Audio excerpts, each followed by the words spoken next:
अच्छा सुनो, सब्सक्राइब करने के बाद ना घंटी बजा देना। और अपनी वजह से अपने घर वालों का नाम रोशन हो, अपनी वजह से अपने गांव का नाम रोशन हो, इस उम्मीद के साथ यदि आप पढ़ाई कर रहे हो, इस उम्मीद के साथ यदि आप पढ़ रहे हो तो आपका पढ़ना है सार्थक, अन्यथा पढ़ना बिल्कुल निरर्थक है। कि आपकी पढ़ाई की वजह से आपके घर वालों का नाम हो, आपका नाम हो। और ऐसा तभी होगा जब आप पढ़ाई में जी जान झोंक दोगे, खूब मेहनत करोगे इसमें। कब तक बैठकर हम ताली बजाते रहेंगे लोगों के लिए? जब भी प्रोग्राम होता है ना कोई प्रोग्राम होता है, तो आप लोग केवल ताली बजाने के लायक रह जाते हो। आपको केवल ताली बजाना होता है वहाँ पे बैठ के। मंच पे तो नाम किसी दूसरे का ही बुल रहा होता है। वहाँ पे मंच पे अनाउंस होता है कि हाँ, रामलाल ने इतनी इतनी परसेंटेज बनाई है, एक बार इसके स्वागत के लिए और इसके हौसले के लिए, जज्बे के लिए जोरदार तालियां बजाओ। तो आप बैठकर ताली बजाओगे रे। गांव में इस लड़के ने इतनी परसेंटेज बनाई है, 10वीं में 98.88% बनाई है, इसके लिए एक बार जोरदार तालियां बनती है। तो आप बैठकर ताली बजाते हो पीछे बैठे बैठे।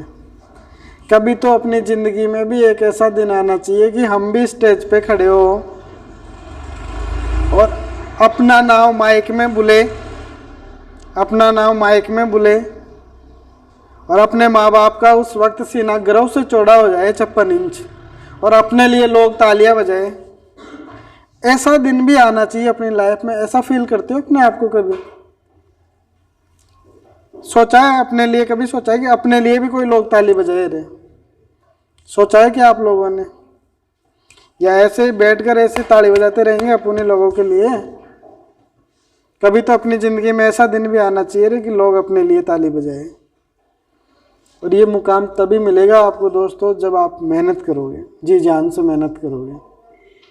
मेहनत में भी फ़र्क है, जीने में भी फ़र्क है, खाने में भी फ़र्क है।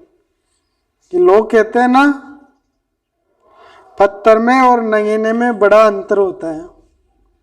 पत्थर में और नगीने में बड़ा अंतर होता है। पानी में और पसीने में भी बड़ा अंतर होता है।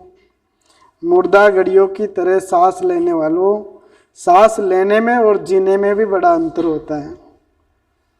सांस तो सभी ले रहे हैं हम, जी भी सभी रहे हैं, परंतु जीने में वो फीलिंग्स आनी चाहिए अपने को यार। अपनी वजह से लोगों का नाम हो, कि मेरा नाम की वजह से कोई एड्रेस बताए, मेरा एड्रेस बताए, मेरे नाम के आधार पर अपना एड्रेस बताए, कि ऐसा मुकाम हासिल करूँ मैं। और वो केवल और केवल आप इसी से कर सकते हो। आप खेत में हल चलाकर भी नहीं कर सकते, आप मजदूरी करके भी नहीं कर सकते।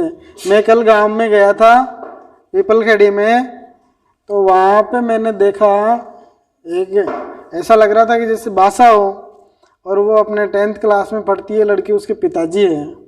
मैंने उनसे उम्र पूछी कि आपकी उम्र कितनी है सर? तो उन्होंने बताई 50 वर्ष। कितनी? 50 वर्ष। और उनकी स्थिति ये है कि उनके सांस भर रहा है इस उम्र में। वो आपकी वजह से भर गया, आप लोगों की वजह से वो सांस भर गया उनके। और ऐसे लगता है जैसे 2-3 साल के मेहमान हो रहो, इतनी मेहनत कर रहे हो तुम्हारे लिए, जी जान ठोक रखी है। अभी भी खेत में पड़े, ना दोपहरी देखते हैं ना चौपहरी देखते हैं, छाँव में गर्मी में कैसे तैसे लगे ही रहते हैं। और 6 महीने के बाद में फसल होती है तो 15-20 हज़ार की होती है, पर वो 15-20 हज़ार आपके लिए खर्च कर देते कि हाँ मैंने तो कर ली, मेरी कैसे भी ज़िंदगी पास, अब मेरे बच्चे पढ़ लिख जाए ना तो इनका भविष्य बन जाए रे। ये सोच रखा है उन्होंने आपके लिए, आपके सपनों के लिए। उन्होंने सब कुछ न्यौछावर कर दिया अपनी ज़िंदगी का। अब आप देखोगे, आपके पिताजी की एज देखना, जैसे अपने बोरा जी है, जगदीश जी है, ये 58 साल के हुए, 60 में 2 ही कम है। आपके पिताजी इतनी उम्र के नहीं हो और इनसे भी बूढ़े लगते हैं कि नहीं लगते हैं? मेहनत ने दम तोड़ दिया उनका, मेहनत ने दम तोड़ दिया उनका। और जो बचा है ना, वो आपने तोड़ दिया।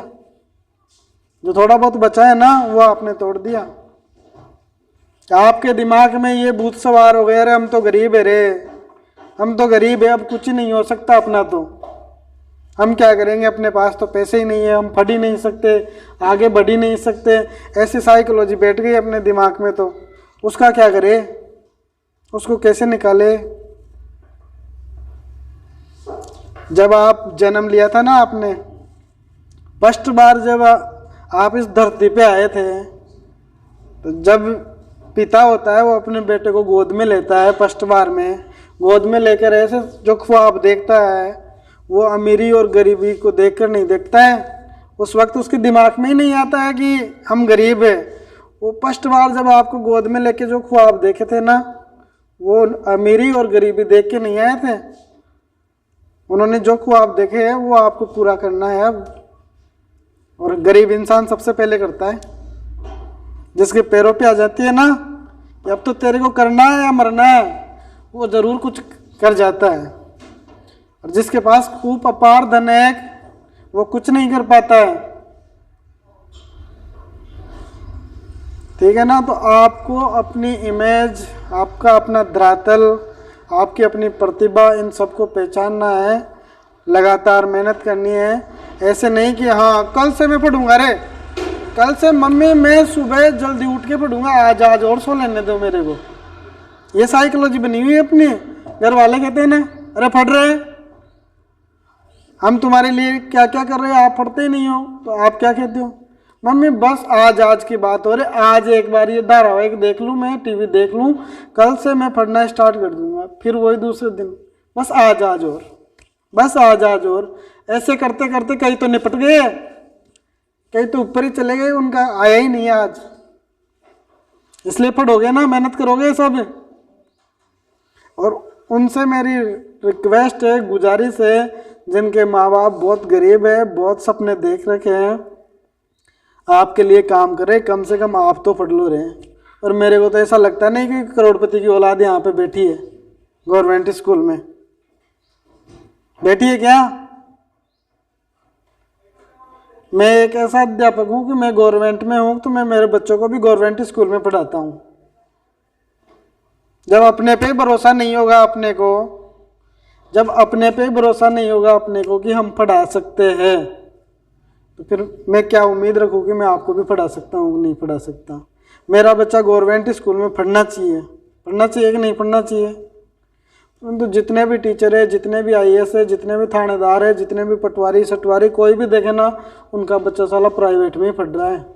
यानी कि खुद का विश्वास खुद पर से उठ गया है कि उनका मानना है कि सरकारी स्कूल में तो पढ़ाई होती ही नहीं है।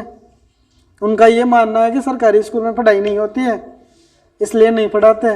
और मैं तो सभी को ये कहना चाहता हूँ कि आप गवर्नमेंट जॉब में और गवर्नमेंट की इमेज बनाना चाहते हो, तो कम से कम आप अपने बच्चों को तो सरकारी स्कूल में एडमिशन करवाओ रहे। अब आप सोचो कि मेरा बच्चा, मेरा भाई इस क्लास में बैठा होता, तो मैं स्कूल में आता और कभी ऐसे ही चला जाता क्या बिगड़ पढ़ाए हुए, मैं धूप सेक के चला जाता क्या। मेरा मन भी तो करता है कि मेरा भाई भी पढ़े। ऐसे जिज्ञासा उत्पन्न होती है कि नहीं होती है। ऐसा लाभ मिलना चाहिए कि नहीं मिलना चाहिए आपको। सबको सरकारी स्कूल में पढ़ाना चाहिए कि नहीं पढ़ाना चाहिए। गवर्नमेंट वालों को पर नहीं पढ़ाते हैं, उनको अपनी काबिलियत पर भरोसा ही नहीं है, उनको अपने सिस्टम पर ही भरोसा नहीं है कि पढ़ाई होती है कि नहीं होती है। पर काम से चोरी नहीं करते हम। मैं पढ़ाऊँगा आपको, आप जब भी आओगे, किसी भी प्रकार की प्रॉब्लम होगी आपके, मैं आपके साथ खड़ा हूँ बरकरार, चाहे कुछ भी आ जाए, परंतु आपको भी बराबर साथ देना पड़ेगा। सबको पास होके बताना है इस बार। 75 लड़के अपनी क्लास में, कितने 75। मैंने फेल वालों को भी बेझिझक एडमिशन दिया है, फेल वालों को भी इस बार बेझिझक एडमिशन दिया है। 2 साल से मैं देख रहा हूँ कि फेल वालों का एडमिशन नहीं होता अपने विद्यालय में। 10th में फेल हो गया, उसका एडमिशन नहीं लेते थे सगर साहब, पता है कि। और इस बार इस उम्मीद के साथ ही एडमिशन दिया है मैंने आप लोगों की, आप मेरी उम्मीद पे खरे उतरोगे, उतरोगे कि नहीं उतरोगे। सबके सब पास हो जाओगे। मेहनत करवाने की मेरी गारंटी है, पढ़ोगे तो आप ही। मोबाइल देखना है, देखो, खूब देखो। मैं ये नहीं कहता कि मोबाइल मत चलाओ रे, चलाओ, खूब चलाओ, आप मोबाइल खूब चलाओ, परंतु देखो वही चीज उसमें जो आपको फायदा पहुंचाए आने वाले टाइम में।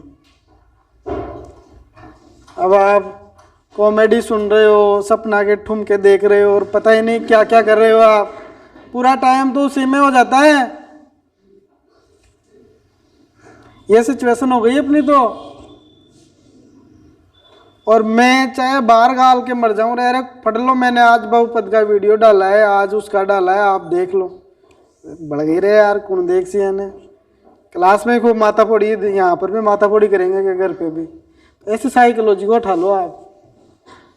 ये चीजें बहुत कारगर सिद्ध होने वाली है आपकी लाइफ के अंदर।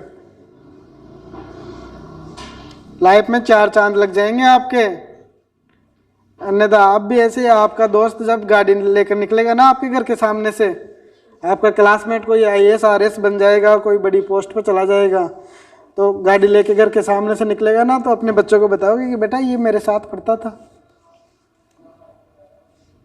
ये मेहनत कर ली इसने थोड़ी सी, मैं भी मेहनत कर लेता तो मैं भी आज गाड़ी ले आता। ऐसे उदाहरण दोगे, फिर कुछ नहीं बचेगा केवल उदाहरणों के अलावा जिंदगी में। इसलिए जी जान ठोक दो इस मेहनत पे। इतने दिन बचे, 6 महीने की छुट्टियां दिला दी आपको, और क्या चाहते हो अब? और छुट्टी चाहिए? चाहिए क्या? पेट भर गया सबका? चलो ठीक है, बात कर लेते। मैं अंतर बता देता हूं आपको, कोई भी आपसे पूछे, ठीक है।